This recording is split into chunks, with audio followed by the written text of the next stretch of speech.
इसमें मुझे लगता ये है कि विपक्ष की राजनीति कैसे की जाए, ये कला तिरोहित हो गई है।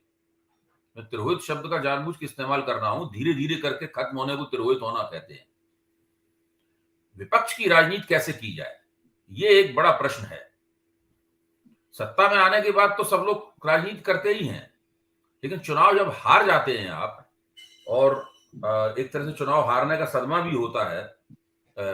आपके यहां से सत्ता भी चली जाती है, सत्ता के आराम और रौब-दाब सब चले जाते हैं। उस वक्त आप किस तरह से राजनीति करते हैं, ये कला धीरे-धीरे हमारे देश से समाप्त होती जा रही है। यहां तक कि भारतीय जनता पार्टी जब विपक्ष में थी, तब भी वो बहुत अच्छे विपक्ष के नेता की विपक्ष की भूमिका निभाने की गतिविधि नहीं करती थी। 10 साल जब कांग्रेस की हुकूमत रही, उस वक्त आप देख सकते हैं कि भाजपा का प्रमुख विपक्षी पार्टी के तौर पर रिकॉर्ड बहुत अच्छा नहीं है। वो बड़े मित्रतापूर्ण अंदाज में संसद में बहस करते रहते थे और मित्रतापूर्ण अंदाज में ही उनकी पूरी राजनीति चलती थी।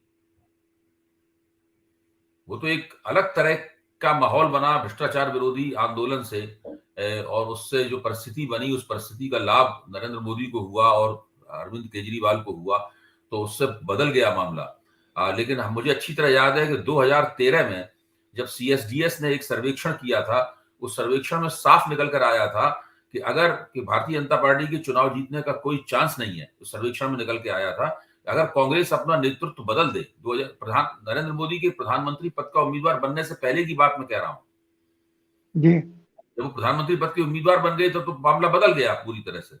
लेकिन उससे पहले सीएसडीएस का सर्वेक्षण बताता है कि अगर कांग्रेस ने उसी वक्त मनमोहन सिंह को प्रधानमंत्री पद से हटाकर किसी दूसरे अन्य व्यक्ति को, एक आकर्षक चेहरे को, एक ऐसे चेहरे को जो लोगों को स्वीकार्य होता, प्रधानमंत्री बना दिया होता, तो कांग्रेस भले ही पूर्ण बहुमत न प्राप्त करती, लेकिन फिर से वो एक सफल गठजोड़ की नेता बनकर देश पर हुकूमत करती रह सकती थी। लेकिन कांग्रेस ने वो मौका खोया और उसके बाद नरेंद्र मोदी, क्योंकि भाजपा में उन दोनों आपसी लत्याव हो रहा था, नरेंद्र मोदी को भी प्रधानमंत्री पद का उम्मीदवार बनाया जाए, इसके ऊपर भी कोई मत नहीं था। राष्ट्रीय स्वयंसेवक संघ भी किन कर्तव्य विमूढ़ था, उसकी भी समझ में नहीं आ रहा था क्या किया जाए। कांग्रेस ने उस परिस्थिति का लाभ नहीं उठाया और जो नतीजा निकला वो आज हमारे सामने है। तो मैं कहना ही चाहता हूं, न तो भाजपा विपक्ष की भूमिका निभा पा रही थी, न कांग्रेस आज निभा पा रही है, और न ये सब पार्टियां निभा रही हैं। और ये बहुत हाल में हुआ परिवर्तन है। जब मायावती उत्तर प्रदेश की मुख्यमंत्री थी, उस वक्त समाजवादी पार्टी ने सड़कों पर उतर के जो संघर्ष किया था, वो मुझे अभी भी याद है।